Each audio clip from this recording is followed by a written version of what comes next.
Assalamualaikum warahmatullahi wabarakatuh. Bertemu lagi anak-anak ibu semua di PJJ IPS kelas 7 pertemuan kedua. Nah, di pertemuan sebelumnya kita sudah mempelajari mengenai interaksi antar ruang. Di subbab yang kedua ini kita akan mempelajari mengenai letak dan luas Indonesia. Untuk letak dan luas Indonesia sendiri itu dibagi menjadi dua bagian, tapi untuk yang pertama ini kita akan membahas mengenai pemahaman lokasi melalui peta. Nah, untuk kalian yang di rumahnya jika memiliki atlas atau peta boleh dibuka nih. Kita nanti bisa lihat-lihat aslinya seperti apa dengan apa yang sudah Ibu jelaskan. Bagaimana? Sudah siap semua belajar hari ini? Oke, kalau sudah siap, be ready. Mulai masuki materi mengenai pemahaman lokasi melalui peta. Di sini sudah semua anak-anak sudah pernah melihat peta dong pastinya. Nah, apakah kalian tahu apa itu pengertian peta? Nah, sebenarnya ada peta, ada atlas, dan juga ada global. Tahukah kamu perbedaan dari ketiga hal ini? Nah, ini adalah yang sebelah kanan. Contoh dari peta. Peta itu adalah gambaran permukaan bumi yang dilukiskan dengan skala tertentu pada bidang datar. Jadi, kalau peta itu adalah lukisan atau gambaran permukaan bumi tapi pada bidang datar.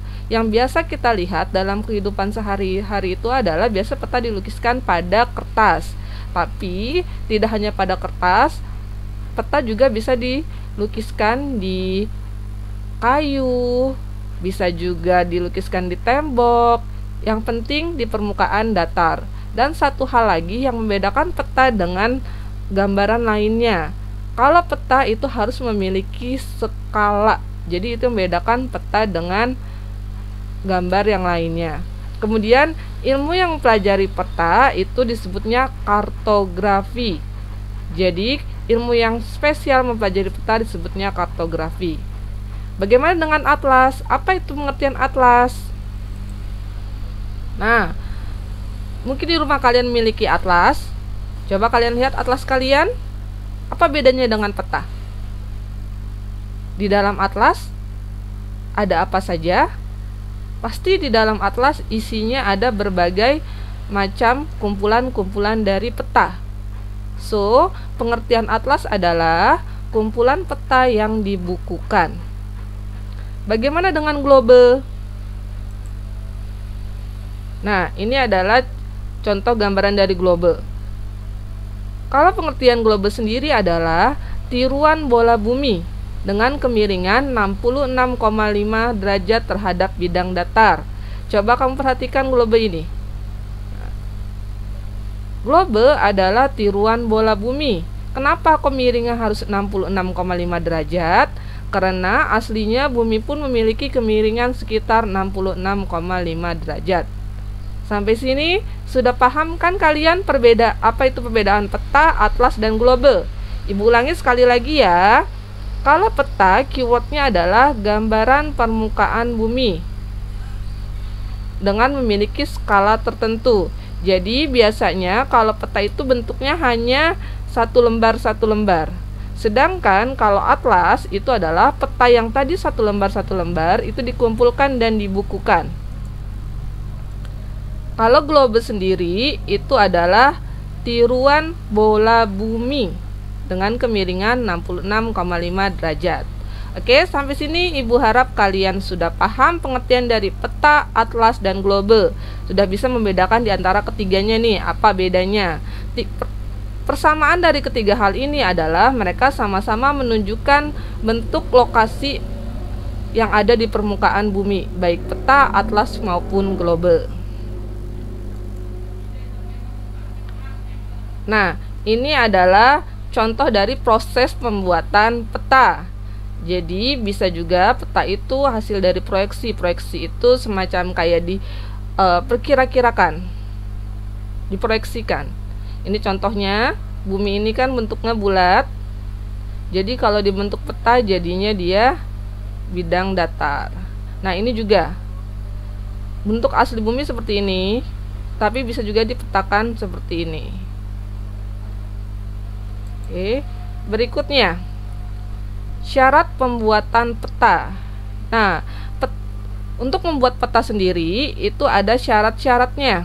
Ada 3 syarat utama untuk pembuatan peta, yaitu conform, equivalent, dan equidistant. Cara mudah mengingatnya, Ibu bantu ya. Kalau conform diambil dari kata form. Arti form itu dalam bahasa Inggris artinya adalah bentuk. Jadi maksud dari conform adalah bentuk peta harus persis menyerupai bentuk aslinya. Jadi bisa kamu lihat di gambar ini. Contohnya, misalnya aslinya jalanan itu seperti ini bentuknya. Jika dibuat peta, itu harus sama bentuknya seperti ini. Jangan ketika aslinya bentuknya seperti ini, nanti di peta dia berubah.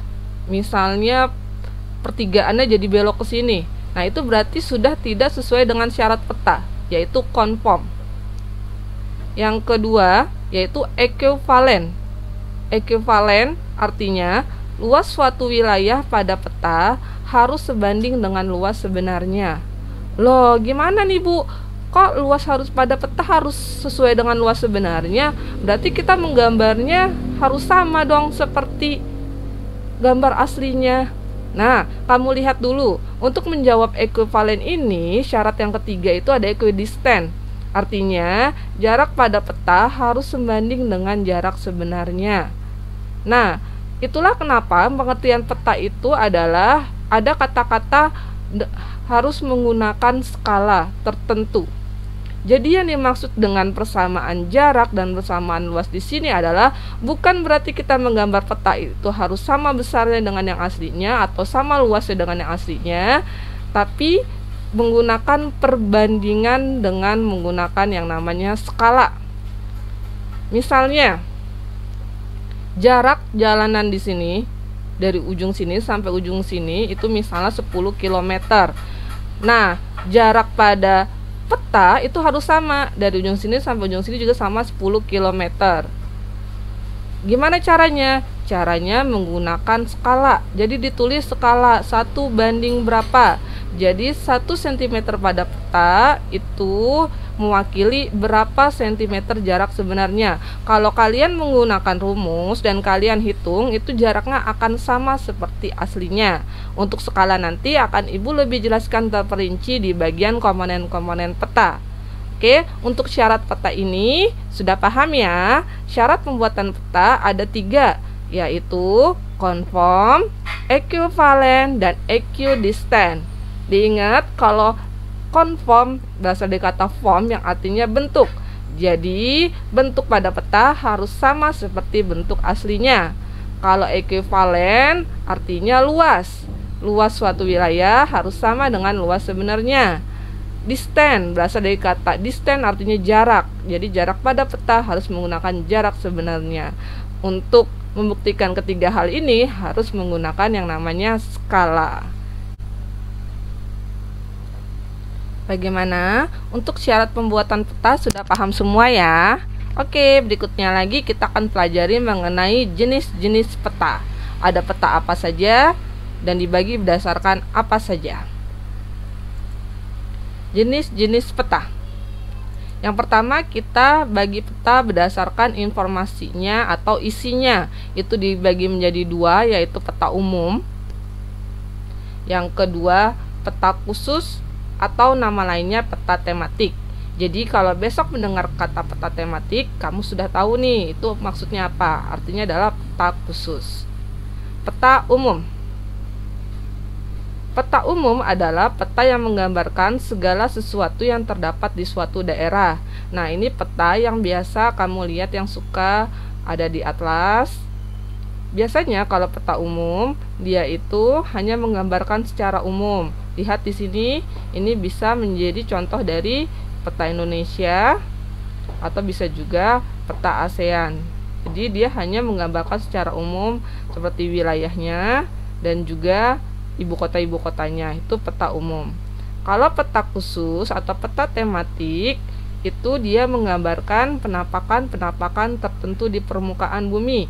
Jadi dia sesuai dengan judulnya. Misalnya kalau Ibu kasih contoh gambar di sini adalah peta potensi ikan perairan di Indonesia.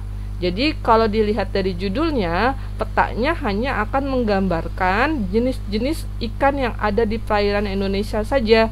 Dia tidak menggambarkan hal-hal yang lain. Oke, contohnya lagi adalah ada peta kepadatan penduduk. Coba kamu tebak, kira-kira kalau dari judulnya peta kepadatan penduduk, isinya tentang apa ya? Jadi isinya itu dia hanya tentang persebaran penduduk di suatu wilayah. Dia tidak menggambarkan yang lain. Dia hanya menggambarkan kepadatan penduduk saja. Contoh lainnya di sini adalah peta pariwisata. Nah, berarti kalau peta pariwisata isinya tentang apa nih teman-teman? Ya, betul. Isinya dia hanya pariwisata saja yang terdapat di daerah tersebut. Contohnya, misalnya ada peta Jakarta. Nah, di peta Jakarta tersebut, dia akan memberitahu nih lokasi Kota Tua ada di mana, Ancol ada di mana, Taman Mini ada di mana. Karena sesuai dengan judulnya peta pariwisata, dia tidak akan memberikan informasi lainnya selain peta pariwisata.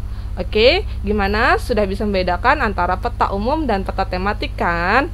Buat kamu-kamu yang tahu contoh dari peta tematik apalagi, silakan komen di bawah YouTube Ibu ya. Berikutnya peta berdasarkan skalanya.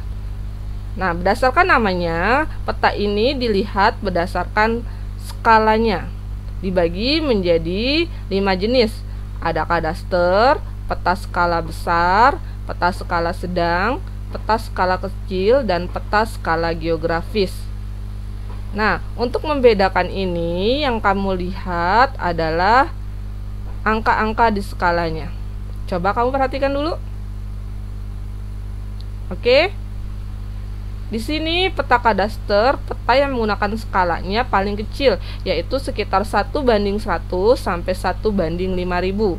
Peta kadaster ini adalah peta yang biasa digunakan oleh para insinyur jika ingin membuat suatu proyek misalnya. Kemudian kalau peta skala besar mulai dari 1:5000 sampai 1:250.000. Peta skala sedang itu 1:250.000 sampai 1:500.000. Peta skala kecil 1:500.000 sampai 1:1 juta. Sedangkan peta skala geografis atau itu adalah peta yang menggunakan skala lebih dari 1:1 juta. Jadi kalau peta skala geografis itu biasanya peta yang kita gunakan yang ada di dalam atlas atau biasa kita gunakan dalam sekolah, itu peta skala geografis. Perlu yang kamu ketahui dan kamu perhatikan angka-angka di sini. Semakin kecil skalanya, gambaran yang dilukiskan itu semakin besar. Oke, Ibu ulangi lagi. Skalanya semakin kecil angkanya, maka yang digambarkan pada peta akan semakin besar. Jadi berbanding terbalik antara skala dengan gambarannya. Itulah kenapa peta skala geografis tadi Ibu bilang peta yang biasa yang ada di dalam atlas atau yang biasa kita gunakan. Kenapa? Karena dia menggambarkan suatu wilayah yang luas, tapi digambarkannya dengan yang kecil. Jadi semakin besar angkanya, maka yang dilukiskan pada peta itu akan semakin kecil. Oke, ini peta berdasarkan skalanya. Berikutnya kita akan membahas peta berdasarkan bentuknya. Ada 3 jenis, yaitu peta timbul, peta datar, dan peta digital. Mari kita lihat perbedaan di antara ketiga peta tersebut. Pertama, peta timbul. Peta timbul adalah nama lainnya peta relief. Dia dibuat berdasarkan bentuk permukaan bumi yang sebenarnya. Misalkan melihat di sini contohnya adalah peta Pulau Bali. Di sini tidak hanya datar, tapi terlihat jelas bentuk-bentuk pegunungnya, dataran rendahnya, dataran tingginya. Peta timbul ini akan bisa terlihat lebih jelas kalau dia kita taruh di atas meja, jadi dia bentuknya seperti 3D. Kemudian yang kedua adalah peta datar. Peta datar ini peta yang biasa kita gunakan di sekolah, peta yang biasa ada di atas kertas. Kemudian yang ketiga, peta digital. Peta digital ini adalah peta yang terkomputerisasi. Jadi untuk membuat peta ini biasanya menggunakan bantuan dari komputer. Nah, peta ini untuk membaca atau melihat peta ini harus menggunakan komputer atau gadget. Untuk peta ini mungkin kamu sudah biasa menggunakan dalam kehidupan sehari-hari. Ini contohnya seperti Google Map yang biasa kita gunakan. Peta. Apa sih itu unsur-unsur komposisi atau komponen pada peta? Komponen peta itu adalah hal-hal yang harus terdapat pada peta. Nah, ini bisa Ibu kasih lihat contohnya. Ini ada komponen-komponen peta. Jadi peta yang baik harus memiliki komponen-komponen yang ada di sini. Nanti akan Ibu jelaskan secara satu persatu komponen apa aja yang harus ada pada peta sehingga peta tersebut bisa dikatakan menjadi peta yang baik. Yang pertama adalah judul peta. Nah, judul peta itu harus menunjukkan isi yang ingin digambarkan. Misalnya bisa kamu lihat di bawah ini. Di bawah ini adalah gambar dari Pulau Sumatera kan? Nah, sudah pasti judulnya adalah Pulau Sumatera. Biasanya judul peta ini terdapat di bagian atas dan ditulis menggunakan huruf kapital dan berukuran lebih besar daripada huruf-huruf yang lainnya. Tapi tidak harus di atas ya, umumnya di atas. Ada kalanya dia misalnya ada di bawah atau ada di bagian atas kanan. Itu tergantung dari petanya. Yang penting tidak menutupi dari peta utamanya dan dia harus lebih besar ukurannya, hurufnya di antara yang lain. Itu judul peta dan harus nyambung antara isinya dengan judulnya. Jangan ini gambaran misalnya Pulau Sumatera tapi judulnya adalah Pulau Kalimantan. Nah, itu berarti bukan judul yang tepat atau judul yang baik karena tidak sesuai dengan isinya. Itu yang pertama. Sama seperti manusia, peta itu harus memiliki nama atau di sini sebutnya judul. Yang kedua adalah skala. Ini yang tadi sudah kita bicarakan di awal mengenai skala peta. Apa itu skala peta? Skala peta adalah perbandingan antara jarak di peta dengan jarak sebenarnya. Nah, untuk mengetahui sebenarnya jarak aslinya berapa, itu bisa menggunakan skala. Nah, skala ini ada banyak jenisnya atau biasanya terdiri dari 3 jenis skala. Yang biasa kita lihat pada peta itu adalah skala angka atau nama lainnya skala pecahan atau nama lainnya skala numerik atau nomor. Di sini bisa kita beri contoh, misalnya kalau kamu lihat ada tulisan pada peta skala 1:1 juta, itu artinya adalah 1 cm di peta sama dengan jarak 1000 cm atau 10 km jarak sebenarnya. Jadi Ibu beri contoh, misalnya di suatu peta itu tergambar atau tertuliskan 1:1 juta. Setelah kamu misalnya pakai benang atau pakai penggaris, kamu hitung pada peta itu jaraknya 5 cm. Kalau pada jarak aslinya kira-kira berapa ya kalau di peta itu 5 cm? Berarti cukup caranya cukup dengan kamu kalikan si 5 cm tadi dengan 1 juta. Jadi dari peta tersebut panjang aslinya adalah sekitar 5 km. Nah, itu adalah contoh dari cara mengetahui jarak asli melalui skala. Berikutnya adalah skala garis atau grafik. Seperti dilihat namanya, skala garis atau grafik ini skalanya itu bentuknya seperti garis-garis seperti ini. Nah, apa bedanya dengan skala angka? Mari kita lihat. Gimana ya cara baca skala grafik ini? Cara bacanya begini. Kamu lihat dari 0 sampai 1, bawahnya ada 0 sampai 5. Itu artinya 1 cm di peta mewakili 5 km di aslinya. Itu contoh dari skala grafik atau garis. Misalkan kalau di peta setelah kamu hitung pakai penggaris jaraknya 3 cm, berarti jarak sebenarnya tinggal 3 kali 5, berarti 15 km. Secara spesifik itu mirip sama skala pecahan. Cuma saja kamu perhatikan dari garisnya ini. Oke, yang terakhir ada skala verbal atau skala kalimat. Nah, kalau skala ini seperti namanya, dia bentuknya kalimat.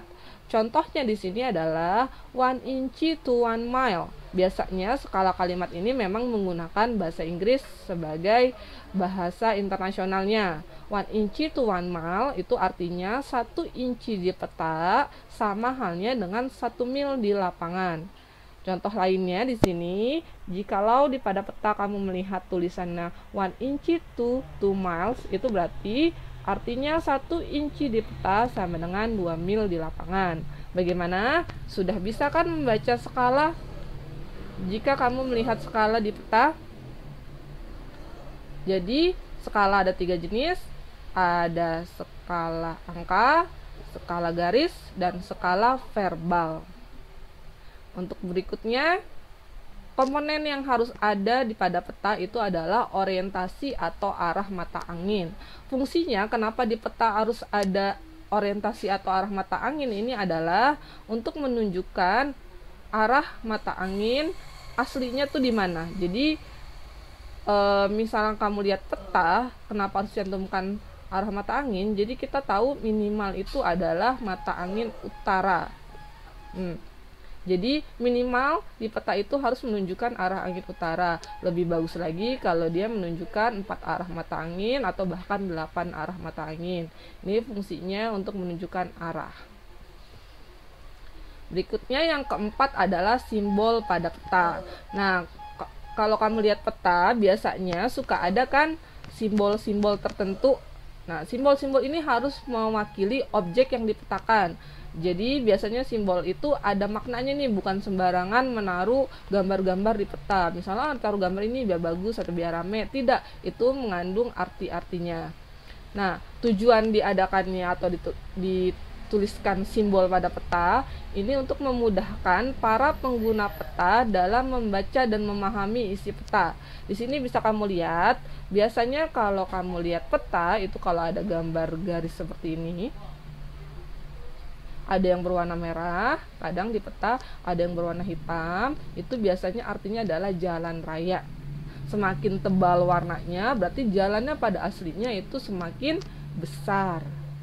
Nah, kemudian kalau ada gambar garis-garis seperti ini, atau biasanya kalau di peta itu gambar warnanya warna apa?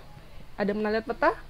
Nah, itu biasanya gambar warnanya putih hitam. Nah, itu artinya itu adalah rel kereta api.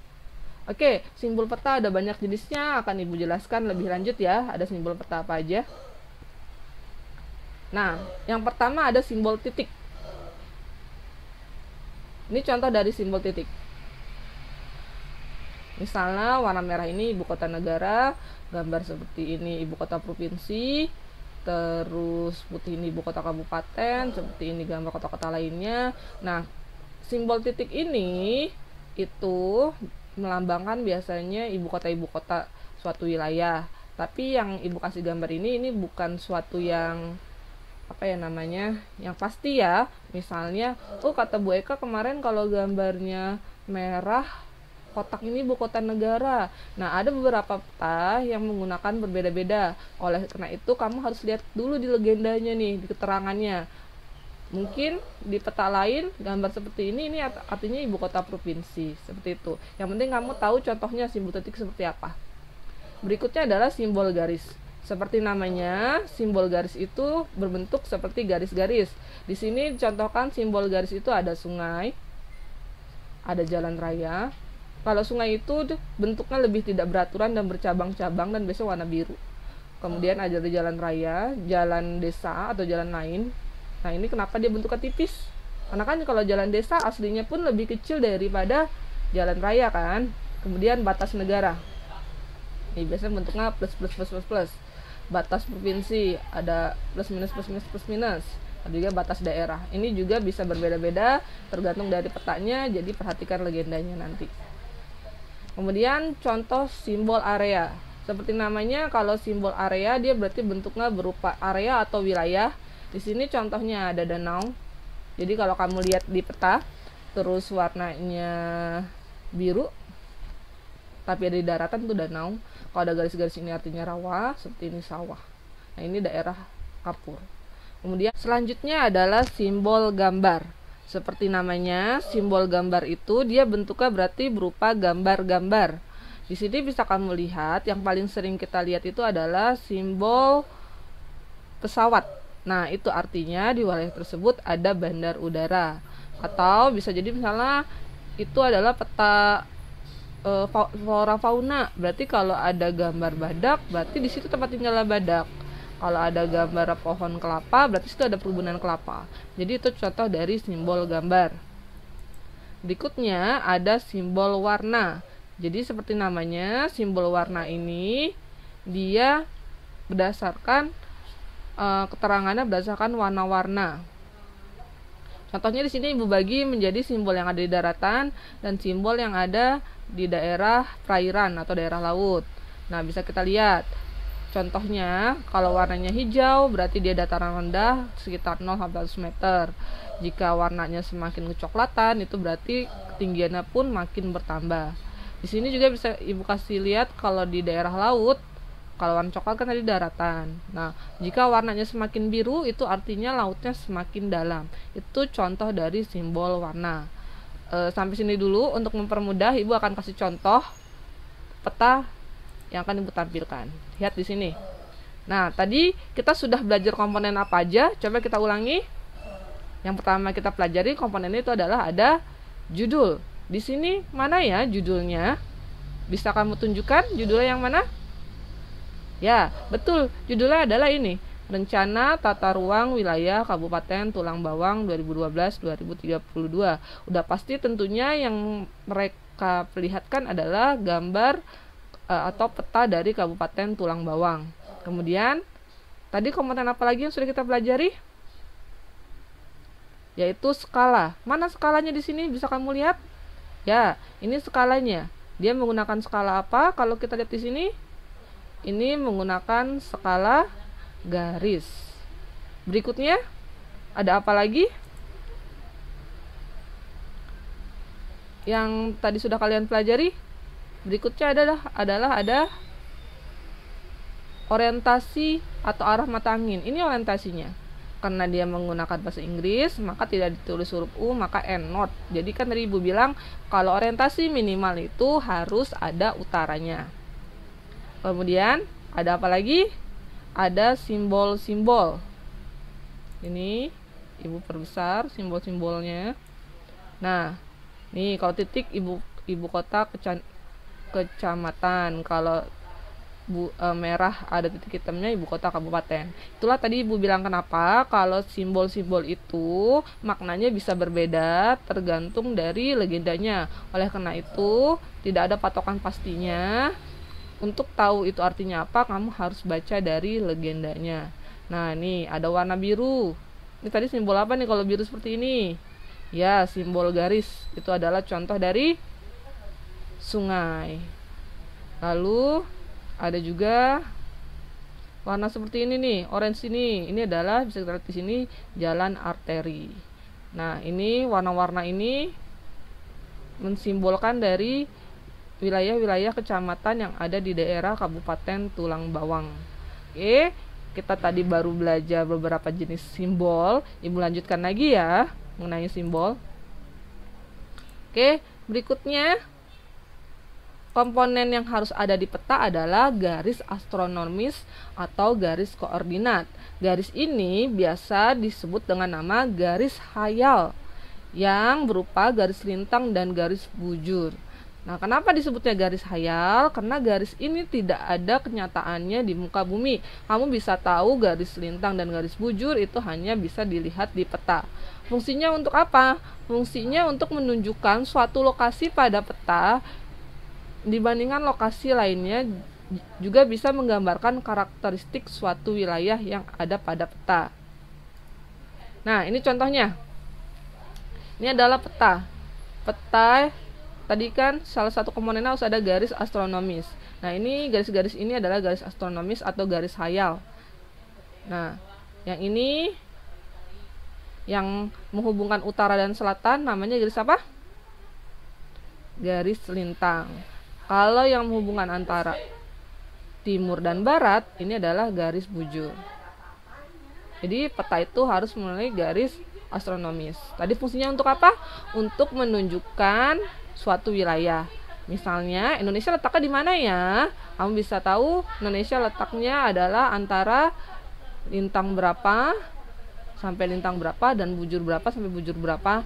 Itu berdasarkan garis lintang dan garis bujur atau garis astronomis. Oke, untuk garis astronomis ini kita akan pelajari di pertemuan berikutnya lebih lengkapnya. Berikutnya adalah inset peta. Inset peta artinya adalah peta kecil yang terdapat pada peta utama. Ini bisa kamu lihat gambarnya. Ini peta utama, ada peta kecilnya kan. Nah, peta kecil ini disebut dengan nama inset peta. Fungsinya untuk apa? Untuk menunjukkan lokasi daerah yang dipetakan di antara lokasi yang lebih luas. Jadi, untuk memperjelas lokasi suatu daerah jika dibandingkan dengan daerah yang lebih luasnya lagi. Untuk lebih jelasnya, mari Ibu jelaskan ada dua jenis inset peta. Yang pertama adalah inset lokasi. Nah, kalau inset lokasi ini biasanya yang diinsetkan adalah wilayah yang lebih luas dibandingkan dengan peta utamanya. Maksudnya gini, ini gunanya untuk memberikan gambaran global wilayah sekitar dari suatu daerah yang dipetakan. Contoh di sini adalah, ini kan ada peta Kalimantan. Kita mau tahu nih, Kalimantan itu kalau di Indonesia letaknya di sebelah mana ya, atau di antara pulau apa ya. Nah, untuk lebih jelasnya lagi, kamu tinggal lihat di inset. Nah, di inset dikasih lihat kan, ini Kalimantan. Kalau di Indonesia dia letakkan antara pulau ini, pulau ini, pulau ini. Nah, itu adalah contoh inset yang pengecilan lokasi. Yang kedua, inset pembesaran. Nah, kalau inset pembesaran ini biasanya dia untuk menampakkan daerah yang lebih kecil. Fungsinya untuk menggambarkan bagian yang penting dalam suatu wilayah sehingga tidak perlu diperbesar lagi. Contohnya di sini peta utamanya adalah peta Indonesia. Nah, Pulau Bangka jika dibandingkan dengan pulau Indonesia lainnya, dia kan kecil. Kamu nggak jelas kan melihatnya. Jadi untuk memperjelas si Bangka Island ini atau Pulau Bangka, digunakanlah namanya inset pembesaran. Jadi lebih terlihat jelas Pulau Bangkanya. Nah, itu adalah inset. Berikutnya yang harus ada di peta adalah legenda. Seperti yang sudah Ibu jelaskan di bagian simbol, legenda ini isinya keterangan dari simbol-simbol yang berada di peta.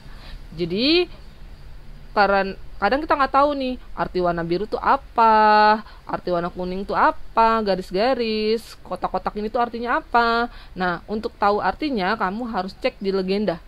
Jadi legenda itu isinya keterangan simbol-simbol yang berada di peta. Berikutnya tahun pembuatan. Jadi tahun pembuatan juga harus dicantumkan dalam peta. Kenapa harus dicantumkan? Karena yang namanya peta, apalagi peta yang sifatnya dinamik, itu akan berubah setiap tahunnya. Nah, di sini ada contohnya. Ini adalah petanya dibuat bulan Mei tahun 1955. Ibu kasih contoh ya. Misalnya contohnya adalah peta persebaran penduduk di DKI Jakarta. Kalau kita tidak cantumkan tahun pembuatannya, itu kita tidak tahu perubahannya seperti apa. Apakah sama persebaran penduduk di Jakarta pada tahun 1995 dengan tahun 2020? Pasti jauh berbeda kan peta persebarannya. Oleh karena itu, biar penggunaannya tidak salah fungsinya, maka tahunnya pun harus dicantumkan. Jadi kita bisa tahu ini peta dengan data terbaru atau tidak. Berikutnya, yang tidak kalah penting itu adalah dicantumkan pembuat petanya. Jadi dituliskan nama orang atau lembaga yang membuat petanya. Untuk apa gunanya? Gunanya adalah untuk tahu peta tersebut kualitasnya baik atau tidak. Karena pembuat peta itu penting untuk tahu seberapa kredibilitas lembaga atau orang yang membuatnya. Misalnya, orang akan lebih percaya peta yang dibuat oleh Bako Surtanal. Bako Surtanal itu Badan Koordinasi Survei dan Pemetaan Nasional. Jadi dia emang tugasnya membuat peta-peta di Indonesia, daripada peta kalau di bawahnya tulisannya yang membuat Bu Eka gitu. Orang lebih percaya mana nih petanya? Mutunya bagusan mana? Bagusan buatan Bako Surtanal atau buatan Bu Eka? Pasti orang akan lebih memilih menggunakan peta Bako Surtanal kan? Itulah kenapa membuat peta itu harus dicantumkan.